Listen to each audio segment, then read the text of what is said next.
안녕하세요, 구독자 여러분. 전 종합병원에서 일하는 간호사입니다.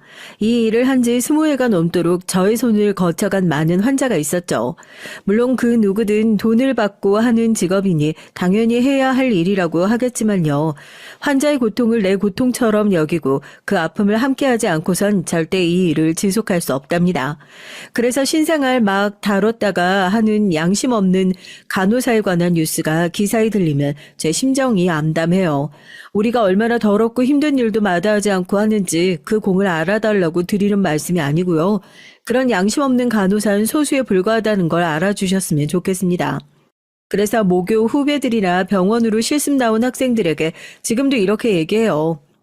우리 일이 어떠냐고? 힘들고 더럽고 고달파. 그런 일인 줄 알고는 들어와. 그런데 사람 살리는 일이 쉬우면 말이 되니? 우린 그만큼 사명감 있는 대단한 일을 하는 거니까 어깨에 힘 팍 주고 살자.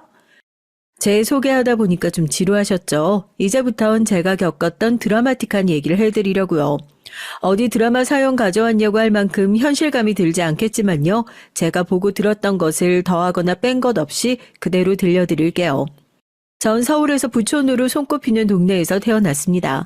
친할아버지가 젊은 시절 외국에서 물건을 떼와서 한국에 파는 일종의 무역업을 하셨는데 그걸로 큰 돈을 버셨다고 들었어요.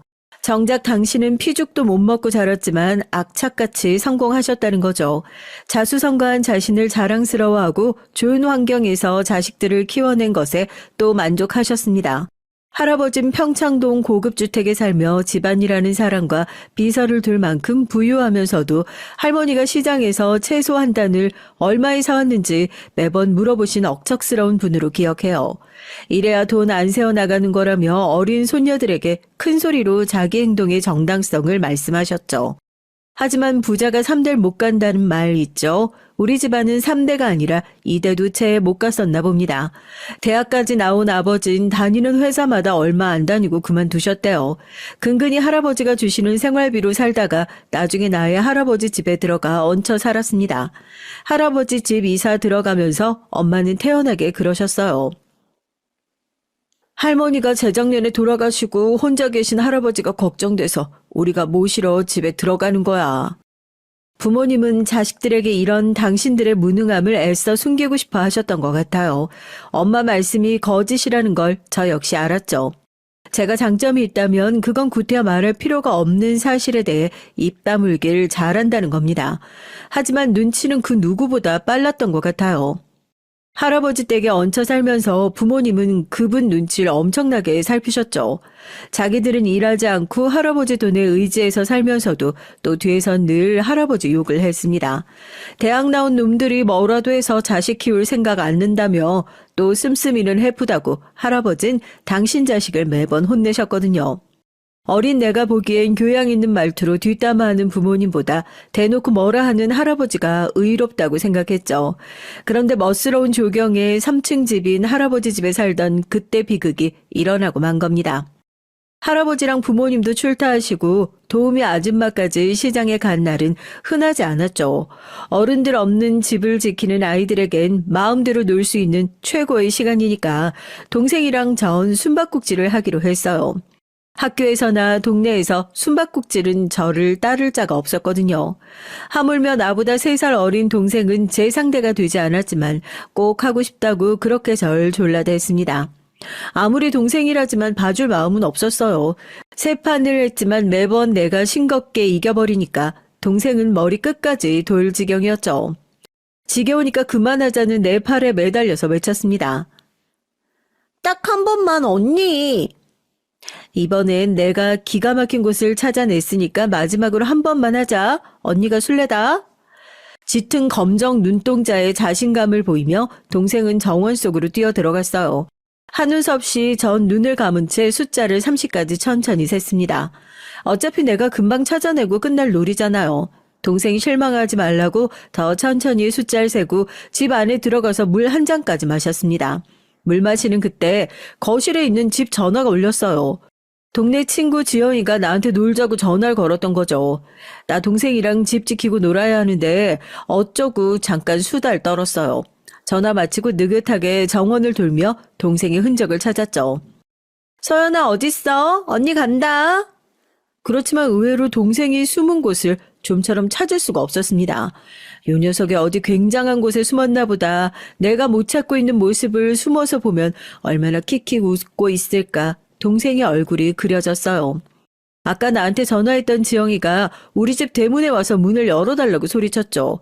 친구에게 문을 열어주면서 함께 동생을 찾고 집에 들어가자고 했습니다. 그렇지만 친구와 함께 찾을 만한 곳을 다 찾아본 것 같은데 동생이 숨은 곳을 발견하지 못했어요. 아, 이제 재미없다, 서연아. 언니가 진 걸로 할 테니까 그만 나와. 벌써 30분 지났어. 네 동생 설마 집 밖으로 나간 거 아니야? 그렇지 않고서야. 그때 내 뇌리를 퍼뜩 스치는 한 곳이 떠올랐어요. 뒷마당에 폐품이나 낡은 가구들을 모아놓고 거미줄도 엄청 많이 찾은 그런 창고 하나가 있거든요. 특히 할아버지가 가지 말라고 몇 번이나 주의시키셔서 호기심 많은 저도 얼씬도 하지 않는 곳. 귀신이 튀어나올 것 같은 설마 거기에 있나? 제발 거기가 아니길 빌며 그 창고로 걸음을 옮겼습니다. 시간은 늘 일정한 속도로 흐르지 않는다는 유명한 과학자의 얘기 있죠. 그때 느낀 경험은 그 말이 맞다고밖에 할 수 없어요. 고작 20걸음 되는 거리를 가면서 많은 시간이 흐른 걸 느꼈습니다. 자물쇠가 녹아 슬어서 땅바닥에 떨어진 걸 보니까 또 몇 분이 지난 것만 같았어요. 설마 하는 의구심은 점차 두려움으로 그리고 그 두려움에 대한 공포로 바뀌기까지 시간은 수프처럼 흐느적대면서 천천히 흘렀죠. 창고 문을 열자 가구 사이에 끼어있는 동생을 발견하고 소리 지른 건 그 다음 기억입니다. 친구랑 아무리 힘을 써봐도 나무다리가 부러진 무거운 대리석 식탁은 동생의 가슴팍을 짓누르고 꿈쩍을 하지 않았어요. 당황한 친구는 어른을 불러오겠다며 뛰쳐나가고 난 동생의 이름을 자꾸만 불러댔습니다. 동생은 말을 할 기운도 없어 보였지만 그래도 아직 아주 작은 숨을 쉬고 있는 걸 보았기 때문이에요. 서연아, 서연아 제발 정신 차려봐. 어? 언니가 잘못했어, 언니가. 동생은 가늘게 눈을 뜨고 고통스러워하면서도 계속 살려달라는 목소리를 자그마하게 내고 있었습니다. 살고자 하는 그 마지막 몸부림에도 내 힘은 동생을 구하지 못했어요. 그때 친구가 데려온 이웃집 기사 아저씨가 겨우 식탁을 어깨로 밀어 올리고 우린 있는 힘껏 동생의 팔을 잡고 빼냈습니다. 그 끔찍한 곳에서 빼낸 동생의 모습은 처참하기 그지없었어요. 아역 탤런트를 해도 되겠다는 말을 들을 만큼 얼굴이 예쁘던 아인 알아볼 수 없을 만큼 그런 흉측한 모습이었습니다. 아저씨가 집에 들어가서 구급차를 불렀다고 말했지만 도착하기까지 정말 많이 기다려야 했어요. 그때 난 깊은 절망과 무력감 앞에 어쩔 줄 몰랐습니다. 시시각각 동생의 눈에서 생기가 사라지고 숨은 꺼져가는 걸 봤지만 구급차를 기다리는 것 말곤 내가 할 수 있는 건 동생 손잡고 우는 것뿐이었거든요. 나랑 한 숨바꼭질 때문에 예쁜 내 동생은 그날 어린 천사가 되어 가족 곁을 떠났습니다. 밋밋한 얼굴에 재능 없는 나보단 이 세상에서 펼칠 꿈이 많았을 내 동생이 나 때문에 피지도 못한 채 죽었어야 했어요. 그 죄책감이 지금도 날 그때 대리석 식탁처럼 가슴을 짓누르고 있습니다. 평창동의 한 집에서 일어난 비극은 동네며 학교에 삽시간에 퍼졌죠. 나를 알아보고 수군거린다거나 살인자처럼 보는 혐오의 시선은 감당할 수 있었습니다. 그렇지만 그 누구보다 날 비난한 사람은 바로 내 부모였어요. 특히 엄마는 남들에게 표가 날 정도로 동생을 사랑하고 나보다 예뻐하던 분이었죠. 차라리 네가 죽었어야 돼. 하잘때 쓸모없는 네가.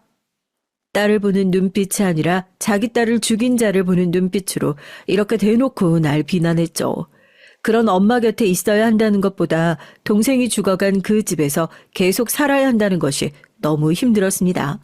밤마다 서연이가 나타났는데 그게 귀신인지 내 죄책감이 만들어낸 환영인지 모르겠지만 그게 날 이상하게 만들었거든요. 그나마 내 편이 되어주었던 유일한 사람 할아버지도 동생의 비극이 벌어진 뒤 4년 뒤 돌아가시고 말았어요. 내 부모보다 존경하고 좋아하던 할아버지까지 잃고 나니까 나에겐 아무것도 남지 않은 그런 기분이었죠. 내 나이가 그때 고1이었는데 당연히 대학에 가겠거니 했던 전 아예 학업을 놓고 말았습니다. 대학이 아니라 하루빨리 그 집을 나오기 위해 취직해야겠다고 생각했죠. 할아버지가 남기신 유산을 차지하기 위해 부모님은 형제들과 재산 싸움을 시끄럽게 벌였고 이는 소송으로 이어졌는데 그 과정도 봐주기 힘들었거든요. 고등학교 시절부터 전 간호학원에 다니기로 했습니다. 부모에게 의지하지 않고 혼자 무얼 해야 먹고 살까 고민하며 피자집 아르바이트를 하며 독립자금을 모을 때 우연히 간호학원 전단을 본 것이 그 계기였어요. 왜 간호학원이냐고 묻는다면 글쎄요, 어쩌면 동생이 죽었던 그 일이 나에게 큰 영향을 주었던 것 같아요. 이미 정서적 교감도 끊어진 사이였기에 내가 공부 놓고 아르바이트를 하든지 간호학원에 다니든지 부모님은 나에게 관심도 보이지 않았습니다. 철저히 부모님은 할아버지 유산 분배에 전 그 집에서 나오는 일만 집중하며 각자의 평행선을 걸었을 뿐이죠. 1000시간이 넘는 교육 끝에 간호조무사 자격증 시험에 응시할 수 있었어요. 운이 좋게도 졸업을 6개월 남겨두지 않은 고3 가을에 합격을 해냈습니다. 고등학교 졸업장을 쥐고 몇 군데 면접을 본 결과 서울 관악구 신림동의 한 개인병원에 취직할 수 있었어요. 다행히 신림동엔 값이 싸고 혼자 지낼 만한 집이 많았기에 주저하지 않고 바로 집에서 짐을 싸고 나왔죠. 저 병원에 취직했어요. 나가서 살게요. 짐가방을 손에 든 저를 물끄러미 보시던 아버지가 하신 말씀은 그러냐? 잘 살거라. 이 한마디뿐이었습니다. 그나마 마지막 가는 순간에 엄만 보지도 못했지만 그래서 한결 마음이 더 편했는지도 몰라요. 동생이 죽은 지 8년 만에 겨우 그 귀신 같은 집에서 벗어날 수 있었습니다. 할아버지가 돌아가시기 전 부모님 몰래 저한테 증여해 주신 돈으로 병원 근처에 오피스텔 전세를 들어갔어요. 한 칸의 작은 공간이었지만 나를 모두 받아들여주는 공간이었기에 편안한 숨을 쉴 수 있었습니다. 나를 괴롭히던 동생의 영도 더는 따라오지 않았고요. 이른 나이에 세상 풍파를 겪었다고 독립해서 잘 살아낼 수 있다고 생각했는데요. 막상 겪은 첫 사회생활은 생각보다 쉽지 않았어요. 개인병원 의사는 면접 때 나에게 고등학교를 이제 막 졸업한 풋내기라 걱정이라면서도 한편 그 점 때문에 날 뽑았던 것 같습니다. 아닌 게 아니라 병원에서 간호사가 하는 일 외에 별의별 잡다한 일을 다 떠안겼어요. 심지어 화장실 청소까지 시켰으니까요. 아마 내가 뭘 잘 모르는 어린애니까 그 원장님은 더 이용해 먹은 것 같아요. 실습 나갔던 병원의 간호사들이 간호조무사를 인정하지 않고 막대할 때 이 직업이 참 한만큼 대우 못 받는 직업이라는 건 알고 시작했습니다. 실수령에게 한 달에 80만 원 남짓에 연말에 보너스도 없었거든요. 하지만 첫 병원에서 제가 누구보다 이 일을 좋아한다는 걸 느꼈어요. 그리고 언젠간 간호대학에 들어가 정식 간호사가 되어 종합병원에서 일하고 싶다는 꿈을 품게 됐죠. 악착같이 월급을 모아서 딱 2천만 원을 모은 시점에 날 개처럼 부리던 첫 병원을 그만두고 대학에 갔습니다. 열심히 공부했더니 국내 10손가락 안에 드는 간호대학에 들어갈 수 있었어요. 학벌이 중요한 한국에서 대학을 들어가고 나니 주변 사람들의 시선도 관대해지고 저 자신도 당당해지는 건 어쩔 수 없는 현상이더라고요. 고교 동창 모임이 있어도 매번 불참했다가 대학에 다니면선 한번 가볼까 싶어서 처음 나가게 됐습니다. 야, 이게 얼마만이니? 네 얼굴 까먹겠다. 독한 것. 어떻게 다시 수능까지 봐서 좋은 대학에 한 번에 붙었다고? 자랑스럽다. 간호사 일 엄청 힘들 텐데 앞으로 우리 영민이가 나 몸살 났을 때 수액도 놔주고 좀 해주라. 친구 좋다는 게 뭐야? 응? 어린 시절 만난 동창생들은 4년 만에 만난 날 반갑게 맞아줬고 저도 친구들과 지난 얘기를 하며 좋은 시간을 보냈어요.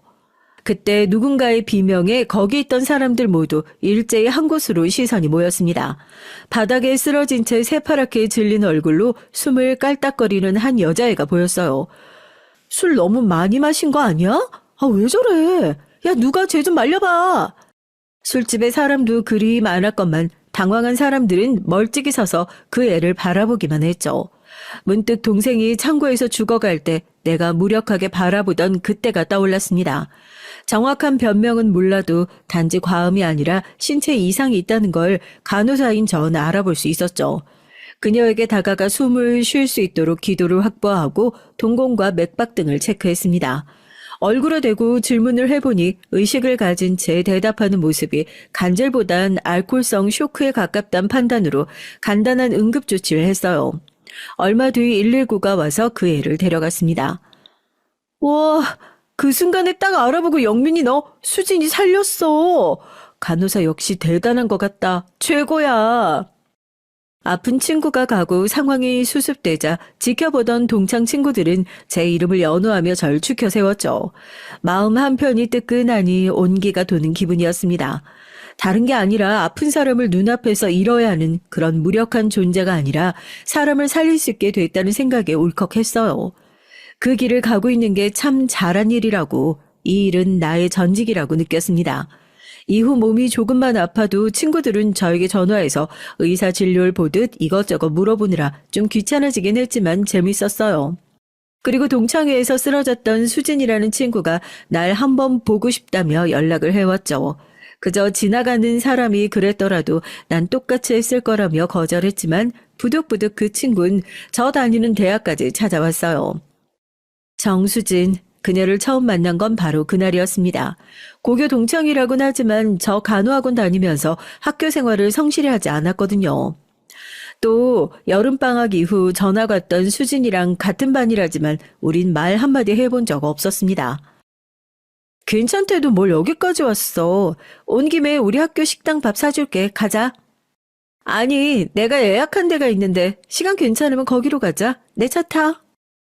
전에 다른 동창 친구에게 수진이에 관한 얘기를 살짝 들었어요. 말수가 적고 무표정했던 그 아이의 할아버진 알만한 회사의 총수라고, 보기보다 재력 있는 집안의 자제라는 것 말입니다. 비싸 보이는 포르쉐에 절 태우고 고급 레스토랑에 데려가서 그 앤 익숙하다는 듯 음식을 주문했죠. 나 이렇게 고급스러운 곳에 데려오지 않아도 되는데 너 몸 괜찮아? 알코올 분해 요소가 선천적으로 없는 거지? 어쩌다가 그날 그렇게 됐어? 나 원래 술 못해. 화장실 다녀온 사이에 내 잔에 탄산수 대신 누가 술을 담아놨나 봐. 모르고 들이켰는데 그 한 모금에 쇼크까지 올 줄 나도 몰랐지. 그 자리에 날 질투한 건지 미워한 건지 못된 장난을 친 년이 있었나 봐. 큰일이지만 괜찮다는 듯 웃던 수진인 절 가만히 바라보더니 느닷없이 얘기를 꺼냈습니다. 너 일 하나 해보지 않을래? 우리 처음 밥 먹는 사이인데 갑자기 나한테 무슨 일 얘기야? 나도 알아. 너한테 내 말이 어이없고 이상해 보일 거라는 거. 그렇지만 지난번 날 구해준 일에 대한 뻔한 감사 인사 생략할게. 난 네가 대단한 애라는 걸 이미 고등학교 때부터 알아봤거든. 그때부터 널 보고 있었으니까 이번 동창 모임 나간 것도 네가 나온다고 해서였어. 수진이 얘기에 속으로 조금 놀랐어요. 그 시절 공부도 놨고 눈에 띄지 않았던 평범한, 아니 오히려 집안과 성적이 빵빵하던 애들 사이에 못 미치는 전 그런 애였거든요. 그런데 수진인 그때부터 절 눈여겨봤다면서 다짜고짜 저한테 일을 맡기겠다는 겁니다. 너 간호대학 나가기 전에 병원 일도 해봤지? 매일 들러서 2시간 정도 머물면서 환자 한 분 체크해주면 돼. 사람 하나 살리는 셈 치고 내 제안대로 하겠다고 해줘. 밋밋하던 큰 눈에 쌍꺼풀 하나 얹힌 것 빼고 수진인 학교 시절 기억하던 모습 그대로였습니다. 대화를 나눠보니 어쩐지 포스도 느껴지는 것이 대단한 집안의 손녀답다는 생각이 들면서도 저도 모르게 승낙했어요. 그때 학교에 다니며 생활비 벌어야 하는 처지에 요양병원에서 파트타임으로 일하고 있었거든요. 그런데 요양병원에서 일이 정신적으로 힘들어서 그만두고 싶던 와중에 수진이의 제안에 솔깃하기도 했고요. 알겠다는 내 말에 안도하는 표정을 짓던 수진인 긴장이 얼굴에서 완전히 가시면서 자신에 관한 얘기를 시작했습니다. 어린 시절 평범하게 자랐을 때 수진인 자기 집안에 대한 비밀은 까맣게 몰랐다고 해요. 그저 다른 친구들은 친가댁에 가곤 하는데 왜 우리 아빠는 자기 집에 데려가지 않을까, 조부모님에 대한 말을 아낄까 궁금했대요. 초등학교 5학년 무렵 아버지 일하던 현장에서 사고로 하루아침에 돌아가시고 만 겁니다. 아버지 장례식장에 엄마랑 있는데 처음 보는 할아버지 할머니가 나타났대요. 그분들은 엄마랑 싸늘한 분위기로 얘기를 좀 나누더니 급기야 언성을 높이며 엄마가 그분들을 마구 내쫓으셨다는 겁니다. 그리고 안으로 들어와서 수진이를 안으며 수진이 엄만 그러셨대요. 정말 나 때문에 그이가 죽은 걸까? 가진 거 다 가진 그 사람이 처자식 먹여 살린다고 그런 험한 일 안 했으면 이렇게 가지 않았을 텐데. 내 딸, 수진이 너까지 엄마 때문에 잘못되면 어떡하니? 당시 수진이는 엄마의 말을 이해하지 못하고 있었지만 아버지의 장례식이 끝난 뒤 엄마는 수진이를 한 고급 주택으로 데려가셨답니다. 너희 아버진 이 집안의 장남이었고 이 집안의 핏줄인 넌 앞으로 이곳에 살아야 돼. 엄마가 자주 놀러 올게. 우리 딸 좋은 거 많이 배우고 잘 커? 그날부터 수진이는 일면식도 없는 친가댁에서 자라게 된 거예요. 가문의 기대를 저버리고 절연하듯 살았던 아버지와 수진이에 대해서 친가 사람들이 대놓고 모욕하고 수치로 여겼답니다. 할아버지의 주장에 따라 그 집에 살게 됐지만 그 집에 누구도 수진이를 가족으로 품어준 사람이 없었던 것이죠. 사람이 죽고 난 뒤 얻은 고독함과 외로움, 나와 같은 감정을 수진이도 느꼈을 생각에 왠지 모를 동질감이 들었어요. 도저히 마음 붙일 곳 없어서 매일 밤 울고 엄마 그리다가 1년도 못 버티고 내 발로 나왔어. 엄마하고 살던 집 가서 예전처럼 살기로 했어. 할아버진 대단한 가문을 네 아비처럼 걷어차는 거냐고 노발대발 하셨지만 난 어린애였어. 어쩔 도리가 있냐고. 수진인 전처럼 엄마와 살았지만 그리고 몇 년 뒤 모년 다시 떨어질 수밖에 없는 일이 발생했죠. 수진이 어머님이 병을 얻으신 겁니다.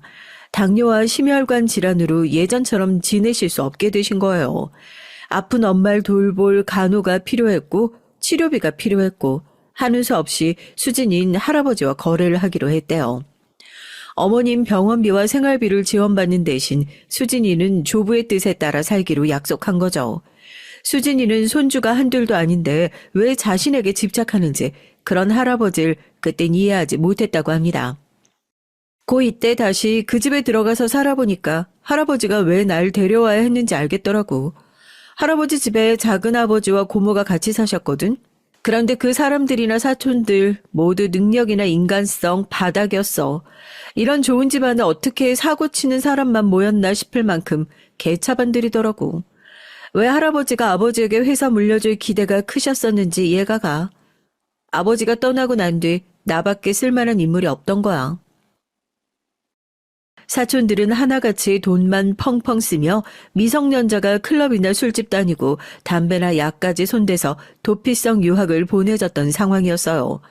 어렵게 일군 회사를 할아버지 혼자 아들, 딸 의지할 데 없이 고군분투 지키시는 모습에 수진인 마음을 고쳐먹었던 겁니다.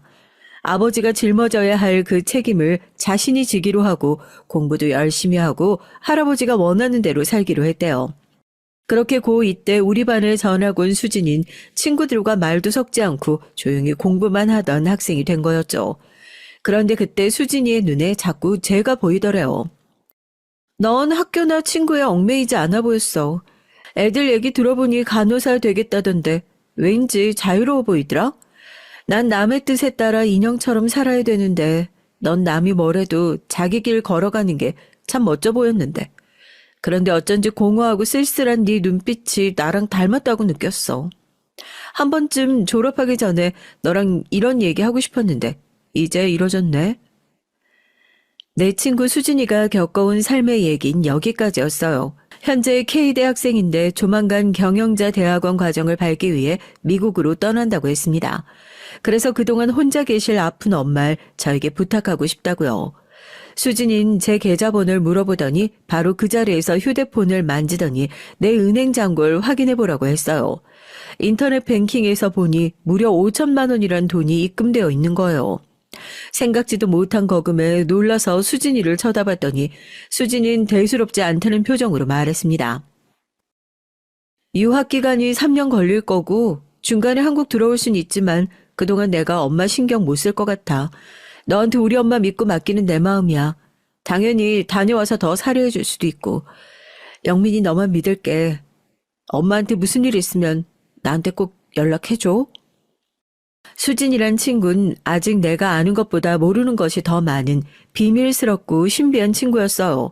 더 일찍 만나서 함께했다면 우린 더 좋은 친구 사이가 되지 않았을까. 서로를 채워줄 수 있지 않았을까. 그런 아쉬움이 들었죠. 그렇지만 그 친구는 더 큰 꿈을 위해 미국으로 가야 했고 전 수진이 어머니를 열심히 돌보면서 아쉬움을 달랬습니다. 수진이 어머님은 절 자식처럼 대해주신 마음씨 따뜻한 분이셨어요. 돈 받고 시작한 아르바이트였지만 나중엔 수진이 엄마를 제 친엄마처럼 여길 만큼 잘 지냈죠. 학교 수업이 끝나고 늘 어머님 댁에 들러서 저녁밥을 해서 같이 먹고 건강 체크와 약을 챙겨드렸어요. 병원 검사가 있을 때면 제가 병원 예약하고 직접 모시고 갔고요. 누가 보더라도 모녀 사이로 착각할 만큼 잘 지냈는데 하루는 수진이 어머님이 아예 같이 살자고 하셨어요. 네가 우리 수진이 친구뿐이겠니? 수진이랑 나까지 살린 은인이기도 해. 어차피 이 아파트에 나 혼자 사는데 네가 같이 있어주면 안 되겠니? 계속 같이 있다고 해서 우리 영민이를 막 부리고 하지 않을 테니까 염려 말고. 제가 부모님 집을 나와 혼자 산 지 어느덧 6년이 넘었어요. 수진이 어머님과 함께 사는 생활에 저도 만족했고 또 따로 살며 월세에 낭비할 필요가 없으니 여러모로 좋은 일이죠. 그래도 제 마음대로 결정할 수는 없었습니다. 수진이의 허락을 구하는 게 먼저라고 생각했기에 인터넷 전화로 수진이에게 물어봤어요. 그 애의 대답은 이미 엄마와 자긴 얘기가 끝났는데 자긴 대찬성이라고. 네가 엄마 옆에 있어주면 그보다 더 고마운 일은 없을 거라고 하대요. 그래서 수진이 어머님 댁에서 함께 지내며 간호대학까지 졸업할 수 있었습니다. 학업 성적도 괜찮았고 이전에 병원 경력도 있어서 졸업 후 종합병원의 취직까지 바로 이어졌어요. 이제 곧 몇 개월 뒤면 수진이의 대학원 과정도 끝나고 한국에 돌아올 수 있으니 함께할 날을 손꼽으며 기다렸습니다. 한국에 돌아오면 나랑 같이 가고 싶은 곳도 있고 치맥도 먹고 싶다며 우린 인터넷 전화로 수다를 하며 꿈에 부풀었죠. 그러던 어느 날 종일 먹구름이 하늘을 장악하고 빗줄기가 거세게 퍼붓던 날이었습니다. 퇴근하고 집 앞에 우뚝 서 있는 한 사람이 보였어요. 그 사람이 설마 하니 수진이었던 겁니다. 수진아, 너 맞아? 아니, 들어온단 말도 없이 어떻게 오게 된 거야? 내 목소리에 고개를 들어본 수진이의 눈은 잔뜩 충혈된 채로 눈물로 가득했어요. 무슨 일이 생겼구나 싶어서 일단 추워 보이는 수진이 팔짱을 끼고 집 안으로 들어갔죠. 예상치 못한 수진이의 등장에 나보다 놀라신 수진이 어머니는 당황해서 무슨 일이냐고 자꾸 물으셨어요. 엄마, 할아버지가 돌아가셨대. 그런데 있잖아. 정말 나쁜 사람들이 돌아가시자마자 나한테 연락을 바로 안 했다? 회사에 김상무님이 뒤늦게 알려주셨어. 할아버지랑 작은아버지 두 분 모두 출장을 가던 중 교통사고로 모두 일시에 돌아가셨다고. 그런데 고모랑 사촌들은 나만 쏙 빼고 장례식을 이미 다 마친 거야. 엄마도 그 소식 모르고 있었지? 세상에, 그렇게 한순간에 가실 분이 아닌데. 하지만 너희 고모는 그러고도 남을 사람이지.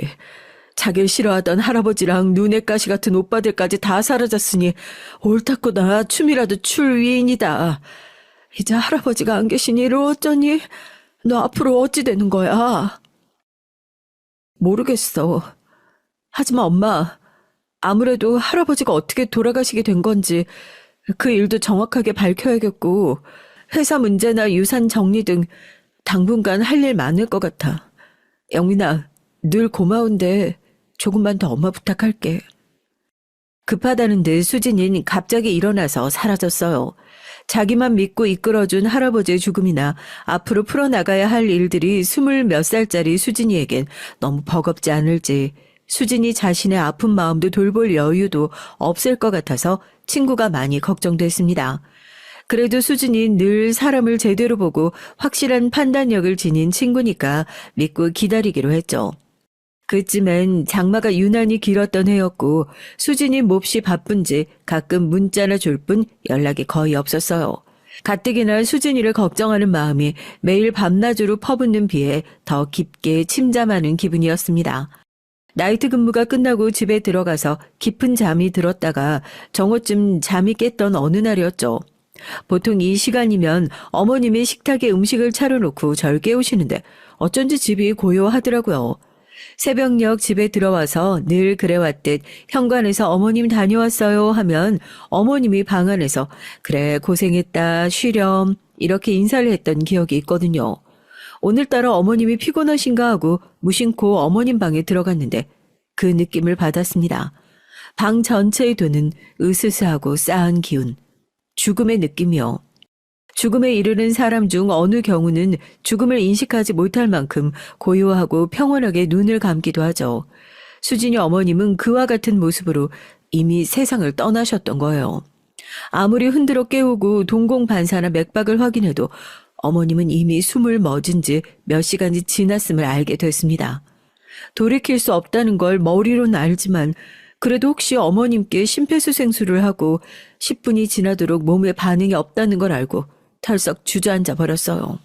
내가 병원에 있을 때인지 아니면 집에 들어와 자고 있을 때인지 정확히 모르겠지만 그날 수진이 어머님은 조용히 눈을 감으셨어요. 이 시급한 일을 두고 수진이에게 아무리 연락을 해봐도 이 기집엔 도무지 전화를 받지 않는 거예요.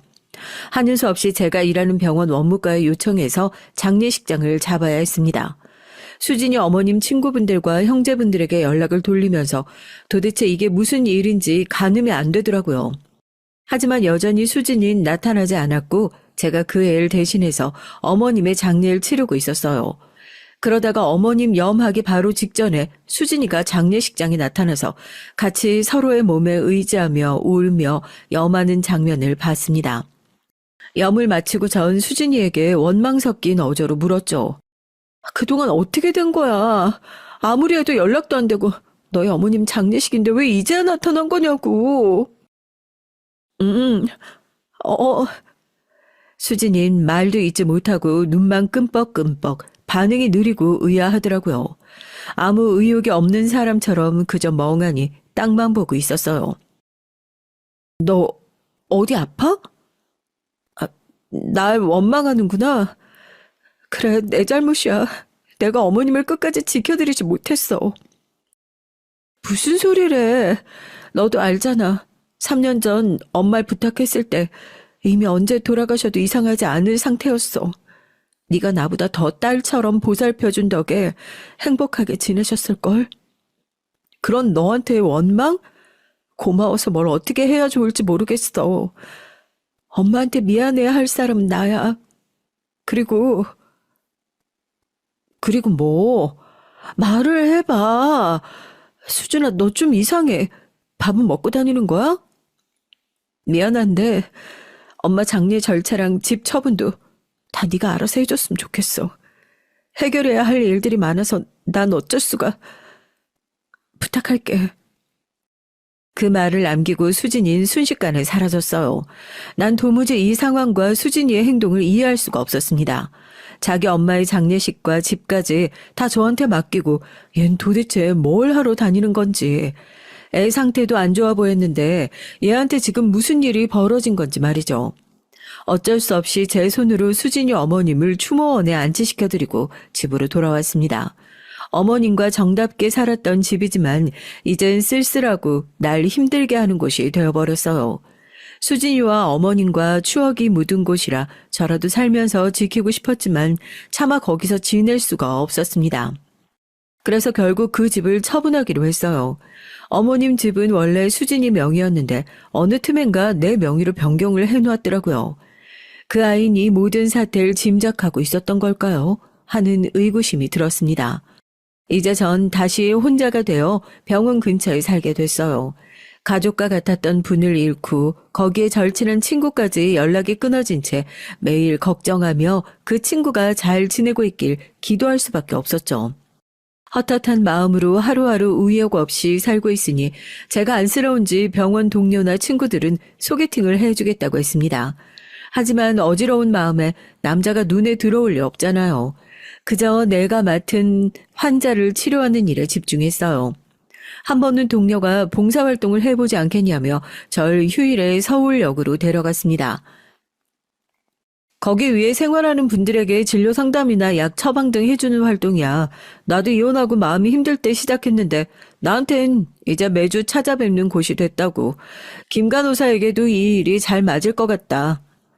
남의 손에 이끌려 시작한 노숙자 봉사는 저에게 새로운 삶의 원동력을 불어넣어줬어요. 병원에 오신 환자분들을 돕는 일과 또 다른 보람을 안겨준 것이었죠. 거처 없이 식사도 마련하기 어려운 병원이나 약국은 꿈도 못 꾸는 분들에게 정말 필요한 도움을 드린다는 점에서 남달리 뿌듯했죠. 날 때부터 노숙자인 인생이 어디 있겠어요. 한때 따뜻한 가정의 가장으로 혹은 누군가의 귀한 자식으로 살던 분들이 불의의 일을 당하고 노숙자로 살게 된 사연을 듣는 것 또한 저에겐 신선했습니다. 동생의 죽음과 동시에 부모 없이 살아온 외로운 인생이라고 스스로 연민에 차 있던 생각들이 참 부끄러웠어요. 그렇게 비번인 날이면 의뢰 서울역 앞에 나와서 봉사하며 조금씩 마음속 뻥 뚫린 구멍을 메워가며 지냈습니다. 꾸준히 봉사 다니던 어느 날 한쪽에서 시끄러운 소리가 들렸어요. 또 노숙자들끼리 싸움이나 시비가 붙은 모양이네. 종종 있는 일이고 경찰이 오면 큰 탈 없이 지나가긴 하지만 그래도 한번 가볼까? 어수선하던 곳에 다녀오겠다는 봉사자가 여기 좀 도와주세요. 경찰 불러줘요. 어서요. 이렇게 다급히 외치는 겁니다. 봉사자 부스엔 마침 저뿐이라 후다닥 그쪽으로 달려갔죠. 노숙자 3명이 한 명을 둘러싸고 있었는데 그 한 명은 바닥에 개거품을 물고 발작 증세를 일으키고 있었어요. 두툼한 외투를 여러 겹 껴입은 노숙자라 처음엔 몰랐는데 경기하는 사람은 여자였고 머리에 출혈까지 있었습니다. 전 최선을 다해 그 노숙자 여인을 응급처치하고 병원 응급실에 연락을 취했죠. 그리고 여자의 머리 뒤를 담요로 말아 의식이 돌아오길 기다렸습니다. 매우 위급한 상황이었지만 경험과 연차가 쌓인 간호사답게 다친 분을 최악의 상황에서 벗어날 수 있게 해드렸어요. 선생님들 도대체 여기서 무슨 일이 있었던 겁니까? 이분이 왜 이렇게 된 건지 설명 좀 해보세요. 아니 우리가 한 게 아니라 여기 성질 더럽기로 소문난 정씨랑 건장한 김씨 있지? 그 둘이 이 여자를 어떻게 해보려고 한 것 같더라고. 근데 이 여자가 그냥 맹렬하게 저항하니까 정씨가 들고 있던 소주를 뺏어서 병나발을 분 지 얼마 안 돼서 이렇게 되고 만 거야. 우린 구경만 하고 있었지. 여자 이렇게 만든 놈은 주량랑 쳐버렸고. 잠깐만, 소주를? 알코올 쇼크? 이 여자 설마?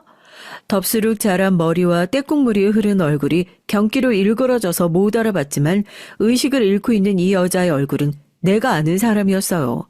맞아요. 그 노숙자는 바로 내 친구 수진이었던 겁니다. 큰 회사의 상속녀이자 미국 유학파인 애가 왜 여기서 이러고 있는 건지 온몸에 소름이 돋고 도저히 이 상황을 믿을 수가 없었어요. 금방 구급차가 도착해서 수진이를 데려갈 때 봉사자에게 양해를 구하고 저도 같이 구급차에 탔어요. 병원에 도착해서 제가 이 친구의 증상을 설명하고 올바른 처치를 받아서 몇 시간 뒤 수진인 의식을 되찾고 눈을 뜨게 됐죠. 다시 보게 된 그 친구가 어찌나 다행이고 반갑던지 이 나쁜 년아 너 왜 이렇게 된 거야 이렇게 외치며 그 아이를 안았습니다. 안 죽었어? 살아난 거야? 영민아 네가 어떻게 네가 날 또 살렸네. 우린 꼭 부둥켜 안은 채 한동안 눈물을 거두지 못했어요. 울음을 멈추고 수진이가 한마디 한마디 힘겹게 지난 얘기를 들려줬습니다. 할아버지 회사와 유산 때문에 고모랑 사촌들이 날 공경에 빠뜨렸어. 상속 문제를 논의하기 위해 같이 있는 자리에서 내가 마시는 주스에 미리 이상한 약을 탔었나 봐. 눈을 떠보니까 난 처음 본 클럽의 룸에 발가벗은 채 모르는 남자들과 있더라고. 어이없는 상황에 소스라치게 놀랐지만 그보다 내가 정신 차리고 거의 바로 경찰이 들이닥쳤던 거야. 꼼짝없이 난 항정신성 약물 사범으로 그리고 태폐적인 파티를 벌인 여자로 몰리며 경찰서에 끌려갔어. 너희 친척들도 참 대단하다. 어쩜 그렇게 무서운 일을 만든다니? 그때 날 부르지 그랬어. 일단 할아버지 밑에서 오래 일했던 윤 변호사를 불렀거든. 그런데 그 사람마저 이미 고문에 회유당했나 봐. 그의 진술로 난 이미 그런 전적이 있는 사람으로 몰리면서 상황이 더 불리하게 된 거야. 이걸 미리 간파하고 있었어야 했는데 어떻게든 이 상황을 풀어나가려고 하던 와중에 엄마가 돌아가셨던 북을 받게 된 거야. 이제 나에게 아무것도 남지 않은 것 같더라. 그런데 그 사람이 먹인 이상한 약물인지 무엇 때문인지 모르겠지만 제정신을 차릴 수가 없었어. 그래서 너희 엄마 장례식에 와서도 네 상태가 이상했던 거구나. 친구야. 그럴수록 날 의지하고 같이 해결하면 되는데 왜 혼자 있던 거야? 미안해. 난 누구에게 의지하는 게 익숙하지 않나 봐. 그러게 네 말대로 그때 너한테 터놓고 같이 헤쳐나갔어야 했는데 그렇게 정신 놓고 살다가 서울역 앞에 파지를 집으로 삼아 살게 됐어. 솔직히 죽고 싶어서 그런 시도를 2번 했는데 우리 엄마가 귀신 돼서 막았는지 번번이 실패로 돌아가더라. 그냥 될 대로 되다가 죽었으면 하고 있다가 아침에 거기 노숙자 놈 둘이 나한테 몹쓸 짓 해보려고 할 때 술 먹고 그냥 같이 죽자 했어. 그런데 또 살아났네. 도대체 내 목숨은 왜 이렇게 질긴 거니? 수진이가 생과 사의 경계에서 그렇게 힘들게 버텨왔던 걸 알고 나니 나라도 어떻게든 애를 찾아볼 걸 하는 후회가 밀려왔어요. 앞으로 내가 정신이 불안한 친구 옆에 붙어서 모든 걸 함께 하기로 했습니다. 병원에 장기 휴가를 쓰고 24시간 수진이를 간호하며 특히 정신적으로 회복할 수 있도록 온 힘을 다했죠. 수진이 어머니가 남겨주셨던 유품을 병원에 가져와서 보여주면서 그랬어요. 너희 엄마한텐 네가 자랑이고 사는 희망이라고 하셨어. 그런데 이 꼴로 하늘나라 가서 만나봐라. 엄마가 뭐라고 하시겠니? 내 정성이 통했는지 수진인 원래 내가 알던 모습으로 돌아오고 있다는 걸 점차 느낄 수 있었습니다. 자신을 이렇게 만든 고모와 사촌들에게 복수를 다짐하고 차곡차곡 그 단계를 밟아나가는 모습에서 말이죠. 할아버지 밑에 직원 중 예전부터 수진이와 엄마를 돌봐주신 분이 있는데 그분에게 부탁해서 함께 그들이 벌인 일에 대한 증거를 모아갔어요. 고모는 내가 그저 실종된 채 혹은 죽었을 거라고 안심하는 눈치더라. 차라리 잘 됐어. 이번엔 내가 그 사람들에게 반격할 시간을 벌었으니까. 외국 유학 가서 못된 것만 배운 사촌놈들 말이야. 이 동네 부유층 자제들 사이에서 이미 양아치로 알려졌으니 진실은 결국 밝혀질 거야. 옆에서 내가 본 수진인 그들에게 죗값을 치르게 할 목표만으로 살아갈 힘을 얻은 것 같이 보였어요. 치밀한 준비 끝에 결국 친구는 자기 친척들에게 멋진 반전을 보여줬습니다. 그리고 그 일을 캐다가 수진이나 제가 몰랐던 사실이 하나 더 있었는데요. 참 있는 사람들이 더한 것 같더라고요. 돌아가신 할아버지와 작은아버지의 사고까지 그 사람들이 계획적으로 조작했던 겁니다. 그 일이랑 국내의 불법인 약을 미국에서 밀수해서 소지하고 자기들이 투여하고 파티까지 열었던 일, 수진이에게 억지로 투약한 정황까지 모조리 밝혀내기에 이르렀어요. 그들이 검찰로 넘어가 조사받는 걸 보고서야 이제야 모든 일을 바로잡았다고 수진인 안도하며 말했죠. 그리고 절 차에 태우고 어느 은행으로 가는 겁니다. 은행 입구에 수진이가 서 있자 직원들은 분주했고 곧바로 은행장이 나와서 우릴 VIP실로 모셔가더라고요.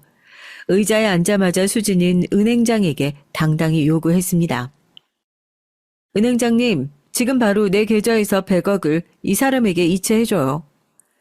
은행장은 그렇게 큰 거금은 이체하기까지 시간이 걸리는데 회사채나 다른 수단으로 안 되겠냐고 회유했지만 수진인 눈 하나 깜짝 안 하고 현금을 당장 송금할 것을 요구했습니다. 진땀 흘리던 은행장은 우리에게 잠시 기다려달라며 VIP실을 나갔죠. 수진아, 나한테 100억? 너 왜 이래? 그걸 나한테 왜 주니?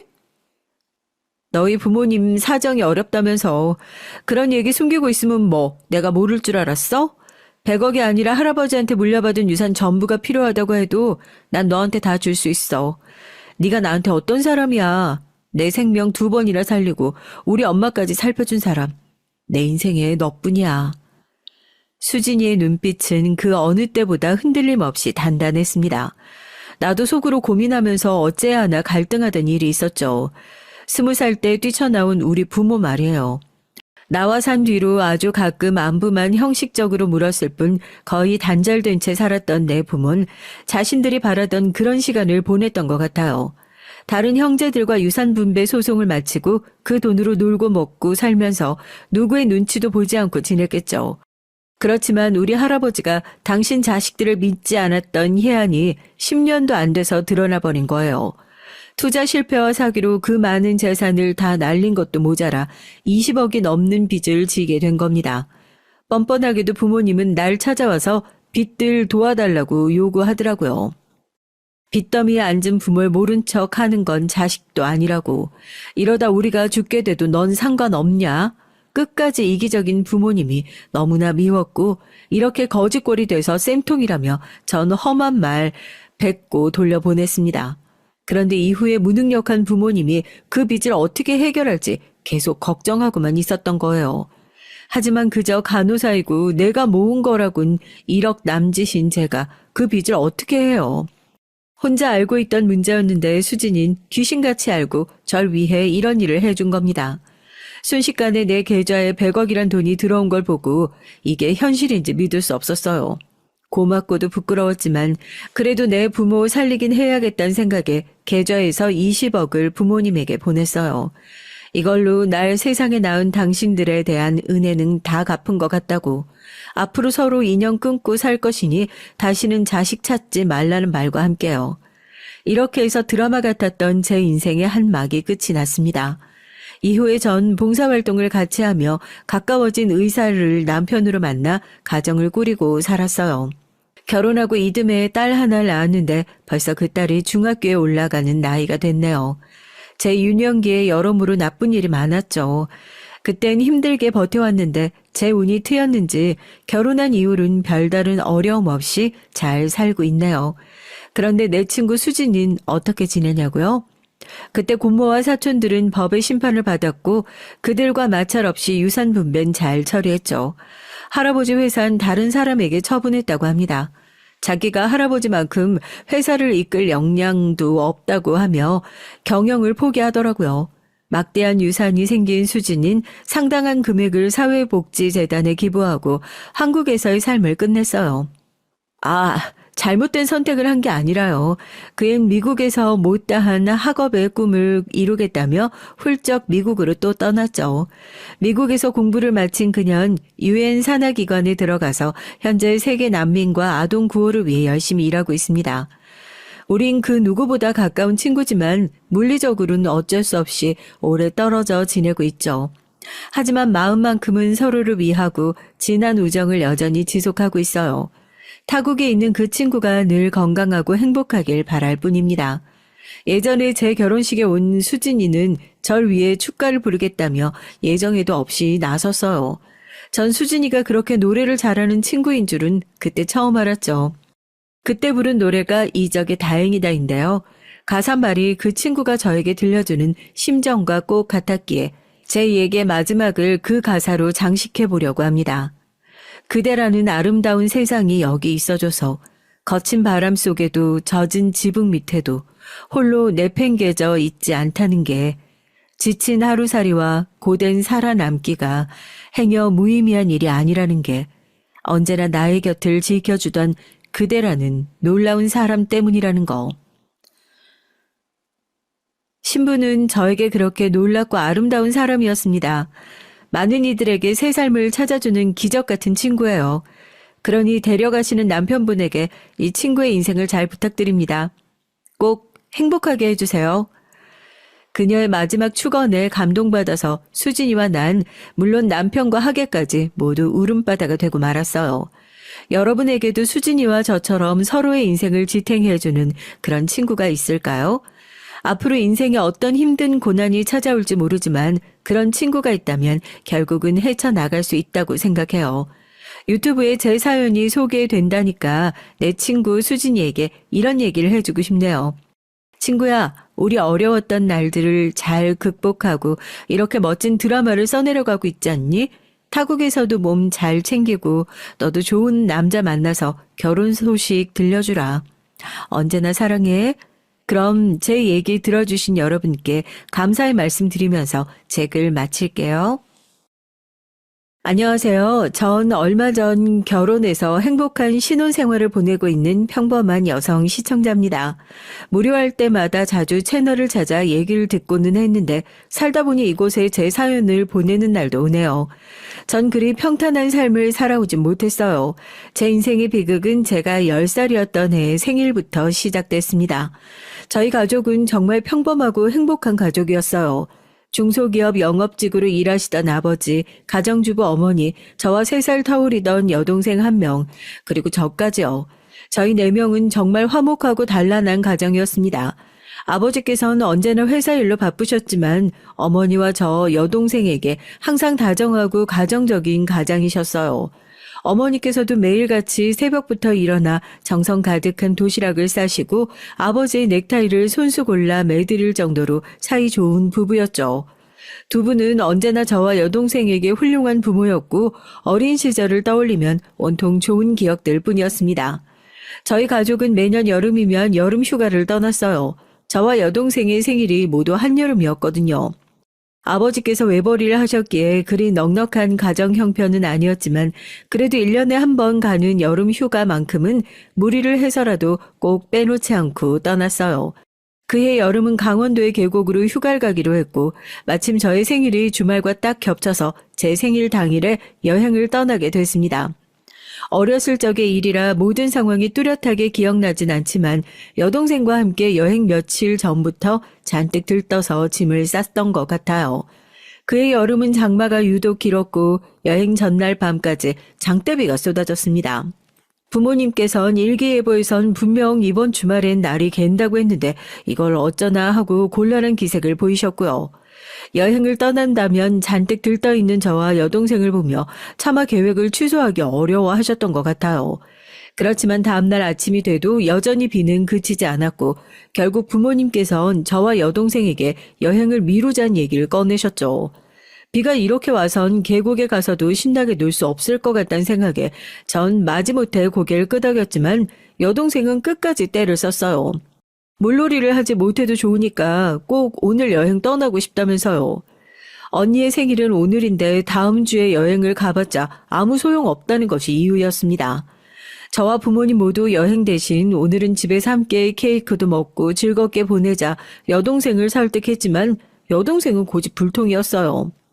오후쯤 되자 비가 조금 잦아드는 듯 했고 고민하시던 부모님께선 결국 짐을 싸서 펜션으로 출발하기로 했어요. 그렇게 저희 가족은 차를 타고 여행에 나섰죠. 그때까지만 해도 마냥 즐거운 마음이었습니다. 잦아드는 듯 했던 비는 날이 어둑어둑해지자 다시 세차게 내리기 시작했어요. 설상가상으로 아버지께서 길을 잘못 들어서 산길을 헤매기 시작했습니다. 몹시 어두운 하늘과 창문을 때리는 빗소리, 축축하고 습한 공기, 부모님께서 도란도란 얘기를 나누시던 목소리, 당시 차 안의 모든 느낌이 생생해요. 옆에 앉은 여동생은 진작에 잠에 빠져들어 새근새근 코를 골고 있었고 전 언제쯤 펜션에 도착하는 걸까 멍하니 창밖을 바라보고만 있었습니다. 그리고 그 일이 일어났어요. 솔직히 말하자면 그 당시의 기억 대부분 흐릿해요. 아주 커다란 경적 소리와 어머니의 비명소리, 그리고 온몸이 부서질 듯한 커다란 충격. 그 사고를 다시 떠올리는 것만으로도 온몸이 덜덜 떨릴 정도로 큰 트라우마로 남았었고 지금도 사연을 써내려가며 몇 번이나 숨을 고르고 있습니다. 맞은편에서 운전하던 커다란 트럭이 빗길에 미끄러지는 사고가 있었고 저희 가족이 타고 있던 차는 그 사고에 휩쓸려 가드레일을 들이받고 완전히 박살났어요. 저를 제외한 가족들은 모두 즉사했고 저만이 병원으로 실려가 다시 눈을 뜰 수 있었습니다. 겨우 10살이었던 제가 받아들이기엔 너무나 가혹한 현실이었어요. 하루아침에 제가 너무나도 사랑하던 가족들을 모두 잃었고 세상 천지에 저 혼자 남게 됐으니까요. 오랜 시간이 지난 지금에서야 이렇게 나름대로 덤덤하게 얘기할 수 있게 됐지만 전 지금도 매해 제 생일이 돌아올 때마다 가족들 생각에 마음이 저릿해져요. 그 사고 이후로 전 더 이상 제 생일을 축하할 수 없게 됐고 지금도 생일을 따로 챙기고 있지 않아요. 왜 종부모님께선 제가 태어나기도 전에 두 분 다 돌아가셨고 친할아버님은 제가 어머니 뱃속에 있을 때 돌아가셨기에 제게 남아있는 피부친 친할머님 한 분뿐이었어요. 병원에서 오랫동안 누워있던 전 퇴원 후에 바로 친할머님 손에 맡겨지게 됐습니다. 당시 할머니께선 제 여동생 또래의 아이 한 명과 함께 시외곽의 작고 낡은 아파트 4층에 살고 계셨어요. 그 아이는 아버지의 동생, 그러니까 제겐 작은아버지 되시는 분의 딸이었고 저와는 사촌지간이었어요. 사실 부모님께서 돌아가시기 전엔 할머니와의 교류가 거의 없었거든요. 사는 곳이 멀리 떨어져 있기도 했고 아버지와 할머니 관계가 그리 돈독하진 않았거든요. 앞서 말씀드렸듯이 아버지께는 남동생 한 분이 계셨는데 어렸을 적부터 소문난 사고뭉치였다고 했어요. 장남이었던 아버지께선 줄곧 본인을 희생하며 가족들 뒷바라지를 해오셨는데 작은아버지 때문에 고생을 많이 하셨다고 했습니다. 타고난 성품이 조용하고 매사에 성실한 타입이었던 아버지와는 다르게 작은아버지께선 매사에 진지한 법이었고 항상 사고만 치고 다녔다고 했어요. 학창시절은 질 나쁜 학생들과 어울려 다니며 패싸움을 하고 다른 학생들을 괴롭혔고 학교를 졸업하고 난 후엔 건달이 되겠다며 팔뚝에 용 문신까지 새겼다고 하더라고요. 그래도 얼굴 하나는 반반하고 언변이 화려했던 탓에 주변 사람들 구슬려 먹는 것 하나는 잘했다고 해요. 본인에게 좋은 투자처가 있느냐느니 돈을 빌려주면 몇 배로 불려서 갚아주겠다느니 말도 안 되는 허풍을 떨며 사기를 치고 다니다가 결국 경찰에 잡혀가기도 했습니다. 할머니께선 그래도 아들이 감방에 가서 콩밥 먹는 꼴은 도저히 못 보겠다며 아버지에게 보석금을 내달라고 부탁하셨어요. 하지만 아버지께선 본인이 피땀 흘려 모은 돈을 도저히 저런 양아치 놈 구제해주는데 쓰고 싶지가 않다며 그럴 생각 없다 딱 잘라 거절하셨다고 했습니다. 그렇지만 할머니께선 이대로 손 놓고 있다가 정말 아들 범죄자 만들겠다는 생각에 아버지 몰래 아버지께서 한 푼 두 푼 모아두었던 돈을 가져다가 작은아버지를 꺼내오는데 사용해버리셨어요. 그 일로 아버지와 할머니 사이가 크게 틀어졌고 아버진 그날 이후로 집을 나와 독립을 하게 됐습니다. 그렇게 독립하신 아버지께서는 회사에 취업을 하고 그곳에서 어머니를 만나 결혼을 약속하셨대요. 몇 년 만에 결혼 소식을 알리기 위해 고향집을 찾아갔더니 할머니와 할아버지께서는 몰라보게 늙어 계셨고 작은아버지도 집을 나가 연락이 끊긴 지 오래라고 했습니다. 할아버지께선 작은아버지 얘긴 꺼내지도 말라며 그동안 가족들이 어떻게 뒷바라지를 해줬는데 천하의 배응망덕한 새끼라며 화를 내셨고 할머니께서는 그래도 애가 나쁜 애는 아니다. 아마 하는 일이 잘 풀리면 곧 연락 올 거다. 여전히 작은아버지 편을 들어주셨다고 해요. 마음고생을 하셔서 그런지 주름살이 부쩍 늘어나신 부모님을 보니까 아버지 마음이 좋지 않으셨고 그날 이후로 다시 예전처럼 부모님을 자주 찾아뵈며 모시기 시작했어요. 어머니께서는 아버지와 결혼하기 전 부모님을 모두 잃으셨기에 아버지의 부모님을 본인 부모처럼 생각하셨다고 합니다. 어머니께서 절 임신하셨을 당시 할아버지께서 돌아가셨고 부모님께서는 혼자 남으신 할머니가 걱정되어 전보다 더 자주 왕래를 하셨다고 해요. 그러던 어느 날이었죠. 그날도 부모님께서는 주말에 저와 태어난 지 얼마 되지 않은 여동생을 데리고 할머니 댁을 찾았어요. 그런데 대문 밖에서부터 웬 갓난아이 울음소리가 들렸다고 합니다. 이게 무슨 소리지 싶어 급하게 집 안으로 들어서 보니까 할머니께서 포대기에 쌓인 갓난아이를 데리고 어쩔 줄 몰라 하고 계셨대요. 어머니, 그 앤 누구예요? 무슨 일이에요? 아이고, 너 왔구나. 이리 와서 애 좀 안아봐라.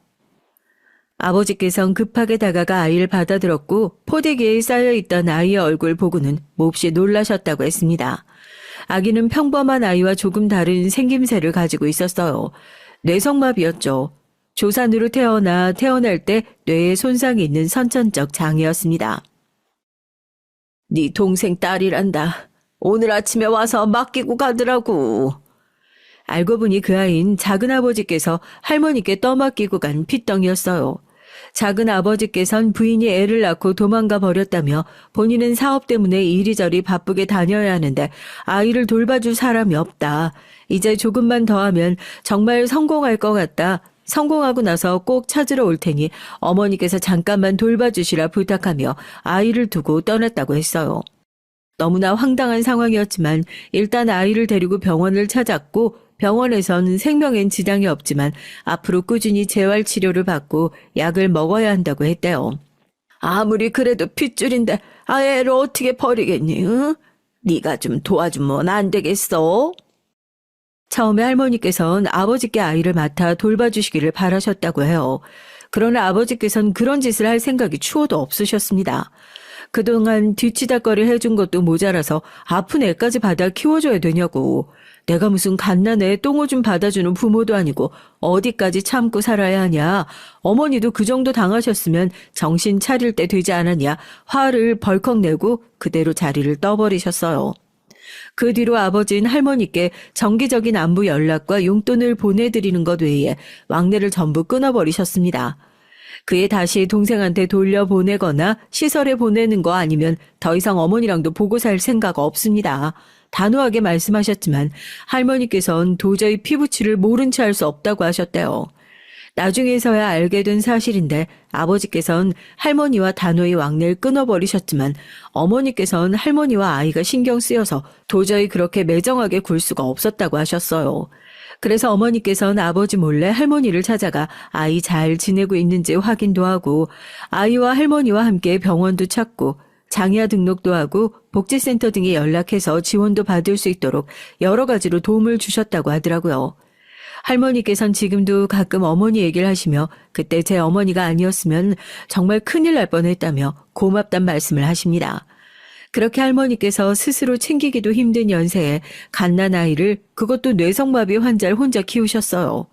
제가 할머니 댁에 들어가게 됐을 때 당시 사촌 동생은 7살이었습니다. 사촌 동생의 이름은 수연이에요. 이수연. 누가 지어준 건진 모르겠지만 아마 작은 아버지나 그 부인이겠죠. 본인들이 이름까지 지어서 직접 손수, 출생신고까지 한 아이를 어떻게 평생 동안 나 몰라라 하고 살 수 있었는지 지금도 모르겠어요. 제가 수연이를 처음 만났을 때가 아직도 생생히 떠올라요. 병원으로 저를 데리러 오신 할머니의 손을 잡고 오랜만에 낡은 아파트에 도착했을 때 수연이는 보조 의자에 앉아 있었죠. 뇌성마비 환자들은 혼자서 몸을 가누기가 힘들어서 벨트 같은 것들로 몸을 고정시킬 수 있는 전용 의자나 테이블에서 대부분의 시간을 보냅니다. 당시 어린 저에게 그런 수연이의 모습은 꼭 괴물같이 느껴졌었어요. 수연이는 눈도 이상하게 뜨고 있었고 입도 제대로 다물리지 않았고 의자에 묶여 고개를 괴상하게 꺾은 채로 절 쳐다보고 있었어요. 신발장에서 수연이와 눈이 마주쳤고 순간 겁이 나 할머니 뒤로 숨었던 기억이 나요. 할머니께서는 그런 저를 달래주며 괜찮다. 수연이는 조금 아픈 것일 뿐이다. 먼저 가서 인사를 해보라 등을 떠미셨고 저는 쭈뼛쭈뼛 수연이 앞으로 다가갔어요. 안녕하고 기어들어가는 목소리로 인사를 건네니까 수연이도 안녕하고 대답하며 고개를 까딱였죠. 물론 몹시 어눌한 말투였지만 대화가 통한다는 사실을 알게 되니 적어도 괴물처럼 느껴지진 않더라고요. 뇌성마비에도 정도가 있는데 수연이는 다행히도 그리 심한 편은 아니었어요. 증상이 심한 환자들은 고관절이 아예 틀어져서 수술을 하거나 철심을 박아놓은 경우도 허다하고 가만히 있어도 침이 질질 흐를 정도인 사람들도 있는데 수연이는 그 정도로 심각한 경우는 아니었습니다. 다만 다른 뇌성마비 환자들처럼 혼자서 거동이 어려운 건 마찬가지였어요. 할머니께서는 허리가 많이 굽으신 상태였는데 그런 몸으로 7살 난 아이를 들고 씻기고 재우며 몹시 고생을 하고 계셨습니다. 제가 가장 안타깝게 생각하는 건 만약 수연이가 어렸을 적에 조금이라도 더 제대로 된 재활 치료를 받았더라면 지금보다 훨씬 상태가 좋았을 거란 사실이에요. 뇌성마비 환자의 경우 어렸을 적부터 꾸준히 재활 치료를 받아야 하는데 수연이는 부모에게 버려져서 병에 대해 무지하신 할머니 밑에서 크는 바람에 살아가는데 아주 기본적인 돌봄 정도만 받으며 자랐거든요. 어머니께서 도와주신 덕에 복지센터와 연결해 일주일에 한 번씩 보호사가 집에 방문해 주긴 했지만 그닥 큰 도움은 되지 못했습니다. 8살이 되면 평범한 아이들이 초등학교에 입학하듯이 장애가 있는 아이들도 특수학교에 입학을 하게 돼요. 수연이도 8살이 되던 해 특수학교에 입학하게 됐는데 가장 큰 문제는 바로 등하교였어요. 혼자서 몸을 가눌 수 없는 뇌성마비 환자들은 일상의 모든 부분을 보호자에게 의지해야 해요. 당연히 할머니께서 매일같이 수연이를 등에 업고 학교를 오가셨고 비가 오나 눈이 오나 마찬가지였습니다.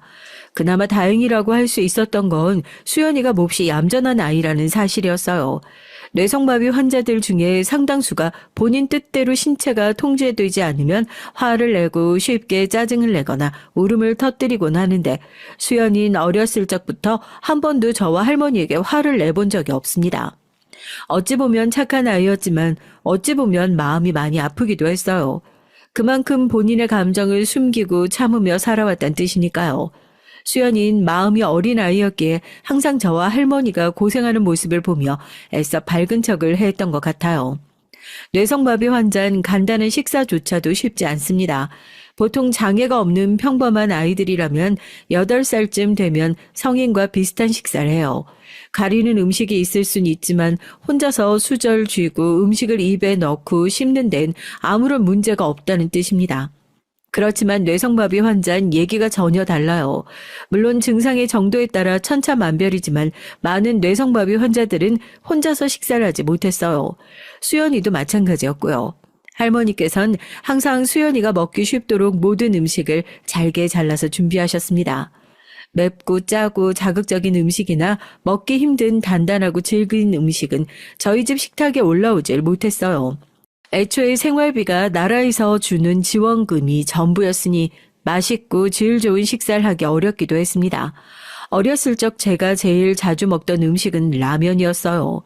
할머니께서는 라면을 항상 물을 많이 넣으셨죠. 소위 말하는 한강라면이라고 하죠. 면이 퍼져서 거의 죽처럼 된 라면을 국그릇에 옮겨 담아 가위로 면을 잘게 자르고 그걸 숟가락으로 퍼서 수연이에게 먹여주셨습니다. 전 그 맞은편에 앉아 서툰 젓가락질로 면을 넘겼고요. 지금 와서 생각해보면 정말 맛도 없고 영양가도 없는 식사였지만 어린 시절에 전 라면을 꽤나 좋아했던 것 같아요. 라면이 아니면 주로 맹맹한 된장국이나 미역국을 먹었는데 적어도 그것들보단 맛이 있었던 것 같거든요. 뇌성마비 환자들의 식사를 마냥 부드러운 것으로만 할 수도 없는 게 뇌성마비 환자들은 지속적으로 근육을 움직여줘야 돼요. 마비가 있는 경우 스스로 계속해서 움직여주며 근육을 풀어줘야 하거든요. 때문에 죽처럼 꿀떡꿀떡 넘어가는 것 말고 어느 정도는 씹을 수 있는 음식을 주는 것이 중요한데 환자들은 혼자서는 턱 움직이는 것조차 힘들어하는 경우가 많다 보니까 기껏 음식을 먹여줘도 씹지 못하고 그대로 뱉어버리는 경우도 허다합니다. 철이 든 지금에 와선 아픈 사람들이 식사에 어려움을 겪는 것이니 어쩔 수 없다고 생각하지만 어렸던 전 수연이가 음식을 씹다 말고 할머니 손바닥에 뱉어내는 모습이 몹시 비위가 상했어요. 그래서 밥을 먹다 말고 수절 내려놓고 자리를 떠버리는 경우도 많았고 수연이가 이상한 소리를 내거나 기괴한 몸짓을 할 때마다 짜증을 내기도 했죠. 당시엔 정말 모든 게 다 싫었던 것 같아요. 너무나도 사랑하는 가족들을 한순간에 잃은 것도 모자라 좁고 냄새나는 집에서 그닥 친하지도 않은 할머니와 이상한 사촌 동생과 하루아침에 함께 살게 됐으니 어린아이가 아무런 불평불만 없이 적응하는 것이 더 이상하죠. 당시 저와 할머니 그리고 수연이가 함께 살던 집은 작은 주방과 거실이 붙어 있고 방이 2개 있는 구조였는데 좁은 평수 안에 방을 2개나 만들려니까 방 한 개는 거의 한 뼘 수준으로 작은 크기였어요. 원래는 그곳을 물건 쌓아두는 창고로 사용하고 나머지 방에서 수연이와 할머니가 함께 잠을 잤었는데 제가 할머니 댁으로 들어가고 나서 억지를 부려 작은 방을 제 방으로 사용하게 됐습니다. 처음엔 큰 방에서 저와 수연이 할머니 셋이서 함께 잠에 들었는데 뇌성마비 환자는 잠을 잘 때도 편히 자지 못해요. 밤새 끙끙거리거나 몸을 뒤척이고 화장실 한번 갈 때마다 난리법석을 피우고 그런 날이 몇 번 반복되니까 너무 힘들고 싫어서 도저히 여기선 못 자겠다. 나 혼자 방을 쓰게 해달라 고집을 부렸고 할머니께서는 결국 작은 방에 있던 물건들을 전부 꺼내고 저 혼자 그 방을 사용할 수 있게 해주셨어요. 그렇지 않아도 좁아터진 거실과 주방에 물건들이 산처럼 쌓여 있으니 완전히 엉망진창이었죠. 여름철이면 오래된 벽지며 물건들에서 지독한 냄새가 났고 전 그런 현실을 외면한 채 방에 틀어박혀 지냈습니다. 중학생이 된 이후론 더더욱 성격이 삐뚤어지기 시작했어요. 사춘기가 시작됐던 것이죠. 다시 생각해보면 할머니와 수연이에게 참 미안한 마음뿐입니다. 그렇지 않아도 힘든 사람들에게 저 혼자 힘들다는 듯 끝도 없이 이기적으로 굴었으니까요. 사춘기 소녀에게 냄새나는 집과 기초수급자 할머니, 뇌성마비인 사촌동생은 정말 최악인 환경이었습니다. 그 나이대의 아이들은 학교 가는 걸 싫어한다지만 전 학교를 몹시 좋아했어요. 학교에 가면 다른 아이들과 똑같은 교복 입고 똑같은 생활을 하며 제 비참한 현실을 잠시나마 잊을 수 있었으니까요. 전 친구들에게 할머니와 사촌동생과 산다는 사실을 철저히 비밀로 했어요. 학교에서 전 여전히 회사에 다니는 아버지와 가정주부이신 어머니, 그리고 3살 터울의 여동생이 하나 있는 평범하고 행복한 가정의 맏딸이었습니다. 학교가 끝나고 집에 돌아오는 발걸음은 항상 무겁게만 느껴졌어요. 제가 꾸며낸 행복한 스스로의 모습과 현실의 모습 사이에서 느껴지는 괴리감이 몹시 괴로웠습니다. 집 안에 들어서면 코를 찌르듯 나던 냄새와 의자에 묶여 앉아있는 수연이, 그리고 몹시 피곤해 보이는 얼굴로 저녁을 차리고 계시던 할머니의 뒷모습. 잘 다녀왔냐 묻는 할머니의 말씀에 아무런 대답도 하지 않은 채 그대로 달려 방 안으로 들어가 문을 쾅 닫아버리곤 했어요. 진심으로 가족들이 너무나 그리웠습니다. 왜 하필 난 그날에 태어난 걸까? 왜 동생은 그렇게까지 여행을 가자고 떼를 썼던 걸까? 동생을 좀 더 적극적으로 말려볼 걸. 그냥 여행 가자는 말을 꺼내지 말 걸. 이미 다 지나버려 돌릴 수 없는 일이라는 걸 알면서도 매일 밤 쏟아지는 후회들과 함께 엉엉 울다 잠들곤 했습니다. 할머니께 상처가 될 만한 말들도 많이 했어요. 지금 와서 생각해보면 할머니라고 그 모든 상황을 아무렇지 않게 덤덤하게 받아들이시지 못하셨겠죠. 언젠간 정신 차리고 돌아올 거라 믿어 의심치 않던 둘째 아들은 아픈 손녀딸은 본인에게 버리듯 맡겨놓고 사라져버리고, 항상 믿고 의지하던 든든한 장남 부부는 하루아침에 커다란 트럭에 휩쓸려 목숨을 잃어버리고, 본인에게 남은 것이라곤 책임져야 할 어린 손녀딸 둘에 스스로 건사하기도 힘든 늙은 몸을 가지고 매일같이 얼마나 힘든 나날을 보내셨겠어요. 그땐 그런 할머니의 입장을 전혀 생각하지 못했던 것 같아요. 원망할 대상이 필요했던 것 같기도 합니다. 처음엔 여행을 떠나자고 떼를 썼던 여동생을, 다음은 할머니를, 그 다음은 수연이를, 누군가를 원망해야만 비참한 현실을 버틸 수가 있었어요. 수연이를 미워했던 전 할머니가 보지 않는 곳에 몰래 수연이를 괴롭히기 시작했습니다. 지금 생각해보면 정말 못되기 짝이 없는 행동이었죠. 이제 와선 많이 반성하고 있고, 아무리 제가 사춘기의 반항기였다고 한들 해서는 안 되는 짓이었다는 생각이 들어요. 괴롭힘이라고 해서 거창한 건 아니었어요. 혼자 몸을 제대로 가누지 못하는 수연이가 제게 무언가를 부탁하거나 의사표현을 할 때 그걸 철저히 무시하는 것이었습니다. 어느 날은 할머니께서 자리를 비우신 사이 수연이가 화장실을 가고 싶어 했고, 전 그 신호를 다 눈치챘으면서도 아무런 조치를 취해주지 않은 채 방으로 들어가 버렸어요. 나중에 나와 보이니 수연이는 결국 혼자서 화장실을 가지 못해 그 자리에 실례를 해놨습니다.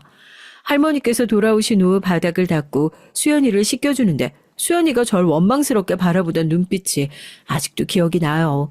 마음 여린 수연이는 그때도 제게 화를 내거나 짜증 섞인 목소리 한번 내지 않았습니다. 그뿐만이 아니었어요. 할머니께서 밥을 차려주시고 잠깐 자리를 비우셨을 때 제가 밥그릇을 엎어버리곤 돌아오신 할머니께 수연이가 혼자 손을 휘두르다가 밥그릇을 엎었다고 뻔뻔하게 거짓말을 하기도 했습니다. 그런 할머니께서 수연이를 타박하시며 속상해하셨는데 수연이는 한마디 해명도 하지 못하고 그런절 빤히 바라보기만 했죠. 다시 생각해도 정말 못됐죠. 그땐 왜 그렇게 수연이를 괴롭히지 못해 안달이었는지 모르겠습니다. 그랬던 제가 수연이를 제 친동생처럼 챙기게 된 계기가 있었어요. 그날은 기나긴 장마가 한창이던 어느 여름날이었습니다. 간만에 하늘이 맑게 개어있길래 오늘은 비가 안 오려나 싶어서 빈손으로 밖을 나섰고 학교에서 수업을 듣고 있는데 갑자기 하늘에 먹구름이 끼더니 비가 장대같이 쏟아졌어요. 그럼 그렇지 비가 오는구나 하고 오늘은 꼼짝없이 비를 쫄딱 맞고 돌아가겠네 싶었죠. 그렇게 수업이 끝나고 비를 잔뜩 맞으며 집으로 급하게 달려갔습니다. 여느 때와 같이 할머니와 수연이가 집에 있을 줄 알았건만 웬일로 그날은 집에 아무도 없었고 둘이 같이 재활이라도 하러 갔나 싶었어요. 수연이가 그쯤부터 휠체어를 타고 생활하기 시작해서 자주 밖을 나갔거든요. 그렇게 1시간, 2시간이 흘러도 둘 다 집에 돌아오질 않자 그제서야 조금 이상한 기분이 들었습니다. 아무리 늦어도 저녁 시간이면 무조건 집에 돌아와야 하는데 왜 이렇게 늦는 거지 싶어서 밖에 나가 찾아봐야겠다 생각을 했죠. 그때 대문이 열리며 할머니께서 집 안으로 들어섰고 제게 수연이는 어딨냐 물어오셨습니다. 그게 무슨 말이냐, 할머니랑 같이 나간 거 아니었냐 되물으니까 네가 곧 학교 끝나고 올 시간이라 집에 수연이 혼자 두고 외출하고 오셨다는 거예요. 혼자서 몸도 잘 못 움직이는 애가 도대체 어딜 나간 건지 할머니와 저 둘 다 혼비백산이 되어 밖으로 뛰쳐나갔습니다. 한참을 비를 맞으며 찾아다니다 수연이를 발견한 곳은 다름 아닌 저희 학교 앞이었어요. 수연이는 그곳에서 휠체어 위에 앉아 비에 흠뻑 젖은 상태로 어깨에 우산을 걸친 채 저를 기다리고 있었죠. 품 안엔 제가 평소에 자주 쓰던 수박에 그려진 접이식 우산이 들려 있었습니다. 수연이는 저를 보고 엉엉 눈물을 터뜨렸고 저도 그런 수연이를 보니까 눈물이 미친 듯이 쏟아졌어요. 너 도대체 혼자서 여기까지 어떻게 나왔냐? 내가 얼마나 걱정했는지 알고나 있냐? 나쁜 사람이 데려갔으면 어쩔 뻔했냐? 빗길에 사고라도 났으면 어떡하냐? 고래고래 소리를 지르면서 우는데 수연이가 팔을 휘저기며 우산을 건네주려고 하더라고요. 어찌나 오래 비를 맞고 있었는지 온몸이 차디 찼고 눈물이 멈추질 않았습니다. 그날 이후로 전 더 이상 수연이를 괴롭히지 않았어요. 할머니를 도와 열심히 수연이를 돌보기 시작했죠. 똥 오줌을 받아내는 건 물론이고 식사도 제가 직접 차려 떠먹여주게 됐습니다. 그리고 수연이에게 공부를 시키기 시작했어요. 이전까진 수연이를 말이 안 통하는 괴물이라고 생각했지만 그제서야 수연이를 동생으로 받아들일 준비가 됐던 것 같아요. 공부라고 해서 거창한 건 아니고 아주 기본적인 것들이었습니다. 한글과 숫자 그리고 기본적인 쓰기 연습이요. 손에 힘이 잘 들어가지 않아 아주 간단한 글자를 쓰는 것도 힘들어했지만 수연이는 저와 함께하는 공부 시간을 몹시 좋아했어요. 그렇게 저희 가족은 이전보다 조금 더 행복해졌죠. 전 고등학교를 졸업하고 바로 복지재단에서 일하기 시작했습니다. 수연이를 돌보면서 장애인에 대한 편견이 많이 사라지기도 했고 좀 더 수연이에게 도움이 되는 언니가 되고 싶었거든요. 물론 언제나 그런 현실이 즐거운 것만은 아니었습니다. 마음처럼 되는 일이 없는 날엔 정말 많이 힘들고 지치기도 했고요. 문득 내가 죽는 날까지 수연이를 평생 지금처럼 돌보고 책임져 줘야 하겠지 하는 생각이 들면 앞날이 막막해지기도 했어요. 제 어렸을 적 꿈은 선생님이었어요. 아이들에게 꿈과 희망을 심어주고 바른 어른으로 자라갈 수 있도록 이끌어주는 선생님이요. 그렇지만 전 제 꿈을 이루기 위해 노력할 시간이 없었습니다. 물론 변명일 수도 있어요. 할머니를 도와 수연이를 돌보면서도 죽을 만큼 노력해서 공부했다면 교대에 가고 임용고시를 치러 선생님이 됐을 수도 있겠죠. 하지만 전 그럴 만한 여력이 없었습니다. 당장 제 눈앞에 학생 한 명을 가르치는 데에도 많이 벅찼거든요.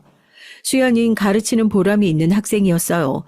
다른 뇌성마비 환자들에 비해 의사소통이 아주 잘 되는 편이었고 느리긴 했지만 혼자서 글자를 수기로 쓸 수 있었습니다. 물론 그 모든 것들은 제가 수연이를 열심히 가르치기도 했지만 수연이의 스스로의 엄청난 노력이 있었기 때문이었어요. 그러던 중 제가 일하던 복지재단에서 시청에서 주관한 장애인 채용 프로그램에 참여할 수 있는 기회가 생겼고 수연이가 그 프로그램에 선발되면서 일자리를 얻게 됐어요. 수연이가 맡은 업무는 몹시 간단하고 쉬운 반복 노동이었지만 태어나 처음으로 스스로 일하고 돈을 벌 수 있게 되어 몹시 기뻐 보였습니다. 저 또한 그런 수연이의 모습을 보며 크게 뿌듯함을 느꼈어요. 그 과정에서 만나게 된 것이 지금의 남편입니다. 남편은 시청의 복지과에서 일하는 직원이었고 채용 프로그램에 관련해 여러 번 만나 대화를 나누고 오며 가며 안면을 트다 보니 자연스레 사이가 가까워지게 됐어요. 그렇게 저와 남편은 연인 사이가 됐지만 솔직히 말해서 전 결혼까지는 하지 못할 것이라 생각했어요. 제겐 평생 책임져야 할 수연이라는 존재가 있었으니까요. 남편은 집에서 어화둥둥 예쁨 받으며 자란 외동 아들이었고 남의 집 귀한 아들에게 평생 남의 뒤치다거리를 하게 만들 수 없는 일이라 생각했죠. 그러던 어느 날이었습니다. 그날도 퇴근길에 수연이를 데리고 함께 집에 돌아갔는데 집에 웬 검은 양복을 입은 남자가 와 있었어요. 할머니께서는 눈물을 보이고 계셨고 깜짝 놀라 당신 누구냐? 뭔데 우리 집에 있냐? 소리를 질렀죠. 알고 보니 그 남잔 작은아버지의 개인 변호사였고 작은아버지가 돌아가셨기에 저희를 찾아온 것이라고 했습니다. 평생 동안 아무런 연락도 없다가 갑자기 이제 와서 뭘 하다가 죽었길래 우리를 찾아오냐. 그 사람 우리랑 상관없는 사람이다. 단칼에 끊어냈더니 변호사 뭔가를 뜯어내려온 것이 아니라 상속받으실 유산이 있어서 찾아온 것이라고 설명했어요. 평생을 사업을 하겠다고 큰소리를 떵떵 치고 다니던 작은아버지께선 정말 사업가가 되어 성공하셨던 모양이었습니다.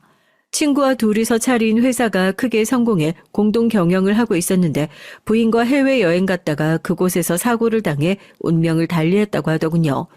변호사라는 그 남잔 경영권은 친구에게 넘어갔지만 작은 아버지께서 소유하셨던 회사 주식과 건물 등 각종 자산이 전부 하나뿐인 자식인 수연이에게 상속될 예정인데 장애 등 이런저런 문제로 일단 할머니 명의로 넘어갈 것이다. 길게 설명을 늘어놨고 도무지 이해가 잘 가지 않았어요. 얼마 뒤에 각종 서류를 처리하고 통장에 찍힌 금액을 보고서야 좀 실감이 나더라고요. 뭐가 뭔지 모르겠지만 평생 아픈 자식 본인 어머니에게 버리듯 떠맡기고 나몰라라 살던 나쁜 놈이 죽으면서 저희에게 큰 재산이 생기게 됐다. 그런 상황인 것 같았습니다. 솔직히 처음엔 정말 어안이 벙벙했어요. 이런 드라마에서나 나올 법한 일이 제 삶에 생길 것이라고는 기대도 하지 않았고요. 무엇보다 그런 페류나 같은 사람이 정말 사업으로 성공해서 잘 살고 있을 거라곤 상상도 하지 못했었습니다. 이렇게까지 연락이 없는 거라면 어디서 비명 행사했거나 거렁뱅이처럼 살고 있는 게 아닐까 싶었는데 배신감에 치가 떨렸어요. 어찌됐든 제가 그 돈으로 가장 먼저 한 일은 이사였습니다. 당시 저희가 살고 있던 집은 앞서 말씀드렸듯 몹시 열악한 환경이었거든요. 항상 복지센터로 출근하며 구경했던 고급 빌라로 거처를 옮겼고 수연이가 좀 더 제대로 된 재활치료를 받을 수 있도록 평소엔 비싸서 꿈도 꾸지 못했던 재활센터에 등록을 했어요. 그리고 할머니와 남편 수연이를 데리고 아주 비싼 식당에 가서 즐겁게 식사도 했습니다. 평생 큰돈을 만져본 적이 없으니 그것 말고는 생각나는 게 별로 없었어요. 또 한 가지 한 일이 있었다면 남편의 차를 바꿔준 일이었습니다. 이전까지 전 면허를 따지 않았기에 멀리 나갈 일이 있으면 항상 남편의 차를 얻어 탔었거든요. 수연이를 데리고 먼 병원에 가거나 나들이를 나가거나 할 때도 마찬가지고요. 그럴 때마다 남편은 항상 당연히 본인이 기사 노릇 해줘야지 하며 달갑게 저희를 태워줬었어요. 남편이 시청에서 일하기 시작한 해에 샀다는 낡은 아반떼는 세월의 흔적이 여실한 편이었고 수중에 돈이 생기니 남편 차를 바꿔줘야겠다는 생각이 들었어요. 남편은 부담스럽다며 무슨 차냐 지금도 괜찮다 말했지만 제가 억지를 부려서 차를 바꿔줬습니다. 제 돈도 아닌데 뭘 그렇게 마음대로 쓰냐 하실 수도 있겠지만 할머니께서도 항상 남편에게 고마워하면서 선물을 해주고 싶어 하셨어요. 그쯤부터 저와 남편은 결혼에 대해 진지하게 얘기를 하기 시작했습니다. 돈이 생기자마자 결혼 얘기를 꺼내다니 남편이 속물이네 생각하셨을지 모르겠어요. 실은 결혼 얘긴 돈이 생기기 전부터 꾸준히 나왔던 것이에요. 그것도 남편 쪽에서요. 전 항상 결혼은 좀 더 천천히 생각해보자. 나는 평생 수연이를 책임져야 하고 아이가 생겨도 아이에게 신경을 잘 못 써줄지도 모른다. 지금 당장은 괜찮다 생각할지 모르겠지만 나중에 분명 후회할 거다. 남편을 설득했지만 남편은 단호했습니다. 난 당신을 지금 있는 그대로 사랑하고 결혼해도 후회하지 않을 거다. 평생 외동이라 쓸쓸하게 자랐는데 여동생 한 명 생겼다 생각하면 좋지 않겠냐. 우스갯소리를 하면서요.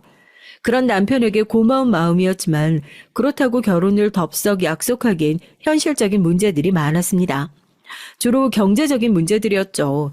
그렇지만 작은 아버지께서 유산을 남기고 가셨으니 그런 문제들이 대부분 해결될 것 같았고 지금껏 미루기만 하던 인사를 드리러 가기로 마음먹었어요. 솔직히 많이 긴장됐죠. 몇 번 전에 들은 얘기로는 시어머니께서 절 썩 달가워하시진 않는 것 같은 눈치였거든요. 저라도 그랬을 겁니다. 별 볼 일 없는 직업에 평생 책임져야 할 아픈 동생까지 있는 여자라면 반겨줄 집안이 더 드물 테니까요. 남편은 분명 시어머니께서도 절 직접 보면 마음이 바뀌실 거라며 걱정 말라 말해줬지만 인사를 드리러 가기 전날 밤 잠을 한숨도 못 잘 정도로 걱정이 됐어요. 그렇게 양손 가득 선물을 사들고 시댁을 찾았고 시어머니께선 예상대로 몹시 불만이 가득한 얼굴로 절 맞아주셨습니다. 그래서 지금은 복지센터에서 일하고 있다고? 대학은 어디서 나왔나? 저 대학은 나오지 못했습니다. 고등학교를 졸업하고 바로 일을 시작했어요. 아픈 동생 때문에 공부할 수 있는 상황이 아니었습니다. 그래? 동생이 장애인이라지? 에휴, 평생 동안 그 집 안고 살아야 될 텐데. 근데 부모님은 뭐 하시고 네가 동생을 돌봐? 할머니와 동생과 셋이서 살고 있어요. 어렸을 적부터 할머니 밑에서 자랐고요. 할머니께서 많이 노쇠하셔서 동생을 돌볼 수 있는 상태가 아니십니다. 뭐? 할머니 밑에서 자라? 아니 그럼 고아라는 뜻이야? 참나, 내가 살다 진짜 이런 뻔뻔한 년을 다 보겠네. 장애 있는 동생도 모자라서 부모도 없어. 내가 이래서 장애인들이 딱 질색이야. 나라 좀 먹는 거지 새끼들이라니까. 저런 것들 나라에서 돈 아깝게 왜 지원을 해주나 몰라. 시어머니께선 제가 부모님 없이 할머니 밑에서 자랐다는 말에 몹시 성을 내시며 갑자기 장애인들 전체를 싸잡아 욕하시기 시작했어요. 너무 당황스러워서 처음엔 말문이 턱 막히더라고요. 남편이 그런 시어머니를 말렸지만 아무 소용이 없었습니다. 시어머니께선 이 결혼 절대 허락 못한다며 소리를 고래고래 지르셨죠. 참아보려 애썼지만 저도 도저히 그런 말을 듣고 아무렇지 않은 척 못하겠더라고요. 자꾸 거지네 돈이 어쩌네 하시는데 장애인이라고 다 가난한 줄 아세요? 비록 몸은 불편해도 돈돈거리는 어머니보다 마음만은 훨씬 부자인 사람들이에요. 그리고 제가 부담스러워 하실까봐 미처 말씀 못 드렸는데 저희 할머니 땡땡기업 대주 주세요. 얼마 전에 남편 차도 제가 바꿔줬고 저희 가족 시청 앞 고급 빌라 살아요. 나라 좀 먹는 거지 새끼들이요? 참, 기가 막혀서. 제 말에 시어머니께서도 말문이 막히신 듯 어안이 벙벙한 표정을 지으셨고 전 거기서 그치지 않고 자리에서 벌떡 일어나 남은 말을 쏘아 붙였습니다. 장애인이라고 장애 가지고 싶어서 그렇게 태어났겠어요? 우리도 그저 운이 좋아서 멀쩡하게 살고 있는 거지. 사람 일 모르는 거라고. 누구나 당장 내일 사고 나서 장애인이 될지 어쩔지 모르는 거예요. 어쩜 그렇게 심보가 못 되셨어요? 사람 돈 없다고 무시하고 고아라고 무시하고 장애 있다고 무시하고 어머님 그러시는 거 아니에요. 저도 이런 집안이랑 결혼 못 하겠네요. 남편이 절 뒤쫓아 나오며 사과했지만 전 더 이상 대화할 기분이 아니다. 나중에 다시 얘기하자 남편을 뿌리쳤고 그대로 집으로 향했습니다. 할 말을 참지 않고 다 쏟아내긴 했지만 속이 많이 쓰렸어요. 집에 도착하자 해맑은 얼굴로 절 맞아주는 수연이를 보니까 저도 모르게 눈물이 났죠. 다음날 아침 시어머니와 남편 둘이서 저희 집을 찾아왔고 솔직히 말하자면 꼴도 보기 싫었지만 남편 생각해서 꾹 참고 문을 열어주긴 했어요. 내가 어젠 정말 미안했어요. 그동안 아들이 일하면서 당한 게 너무 많아서 오해를 했던 것 같아요. 진심으로 사과할게요. 어제 그렇게 사람을 무시하며 반말을 툭툭 뱉었던 사람은 어디로 가고 시어머니께선 제 앞에서 고개를 숙이고 정중한 목소리로 사과를 해오셨어요. 하룻밤 만에 180도 변한 태도에 당황스러울 정도였죠. 알고 보니 시어머니께서 장애인에 대해 안 좋은 편견을 가지게 된 이유가 있었더라고요. 남편이 시청의 복지과에서 일하는 직원이라고 했던 것 기억하시죠? 노인복지, 저소득층 복지, 다양한 복지들이 있지만 남편이 주로 담당했던 복지는 장애인 복지였는데 세상은 넓고 이상한 사람은 많다고 남편이 상대한 민원인들 중 정말 지독한 사람들이 많았다고 합니다. 남편은 워낙에 성격이 무던하고 긍정적인 편이라 나름대로 잘 버티며 지냈지만 악성 민원인들 덕분에 고생하는 남편의 곁에서 지켜보신 시어머니께선 그때부터 장애인들에 대한 안 좋은 인식을 가지게 됐다고 해요. 장애를 가졌든 가지지 않든 악성 민원인은 어딜 가나 있는 법이지만 한번 안 좋은 선입견이 생겨버린 이후로 시어머니께선 점점 더 생각의 극단으로 치닫게 됐고 텔레비전 뉴스에서 장애인 시위를 하는 모습을 본 이후로 더욱 인상이 좋지 않아지셨다고 합니다. 전장현에서 4호선 탑승을 하며 시위하는 모습 여러분도 한 번쯤은 뉴스에서 보신 적 있으시죠? 장애인의 권리를 위해 좋은 뜻으로 하는 시위지만 말들이 많았죠. 특히 시어머니같이 이미 장애인들에 대해 안 좋은 인식이 있는 상태에서 그런 기사들을 접하게 될 경우 생각이 더욱 한쪽으로 기울 수밖에 없었고 그런 상황에서 복지센터에서 일하며 장애가 있는 동생을 떠안고 있는 제가 남편에게 시집을 오겠다니 당연히 날이 선 반응이 나올 수밖에 없었던 것입니다. 금이야 오기야 길은 외동아들이 시청에서 일하며 남들 뒤치다거리하며 사는 것도 속이 상하셨을 텐데 그것도 모자라 결혼까지 모자란 여자와 하겠다니 감정이 많이 격해지셨던 것 같아요. 남편이 연애하면서 저 때문에 고생도 많이 했었거든요. 앞서 말했듯 휴일에도 멀리까지 차 태워주기도 하고 단둘이 데이트도 한번 제대로 못하고 항상 수연이와 같이 시간을 보낸다든가 같이 식사를 하다가도 수연이 몸에 이상이 생기면 급하게 병원에 가야 한다든가 제가 사연에 적은 것들은 극히 일부지만 중증 장애인이 옆에 있으면 보호자는 정말 평범한 삶에서 많은 부분을 포기해야 해요. 결혼을 하게 되면 그런 어려움을 저뿐만 아니라 남편이 나눠받게 되는 것이니 시어머니께서 예민하게 구실만도 했죠. 솔직히 말하자면 이러니 저러니 해도 제가 만약 작은 아버지께 상속받은 유산을 가지고 있지 않았더라면 이렇게까지 사과해 오셨을까 싶기도 했어요.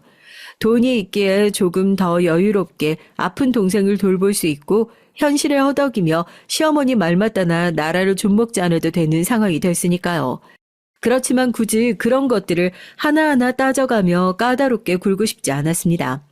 앞서 말했듯 시어머니의 입장이 어느 정도 이해가 가기도 하고 그런 점들이 미안해서 남편과의 결혼을 망설이기도 했었으니까요.